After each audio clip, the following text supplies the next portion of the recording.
Hello, I'm in a 2010 Land Rover LR2, and today I'm going to show you a jump start. So first open the hood, and then towards the driver's side you should see this compartment.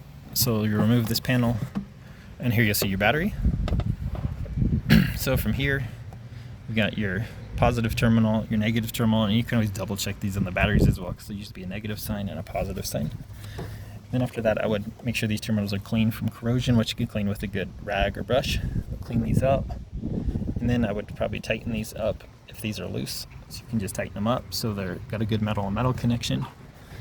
And then after that, with your jump box or with your jumper cables, you'll take your metal clamps and have the metal as best as you can for the positive on the positive clamp, and then the negative clamp and the metal here as best as you can. And if you're jumping, make sure the other vehicle is turned on with the motor running, and you've got your positive connected to the positive on the other vehicle and the negative to the negative on the other vehicle.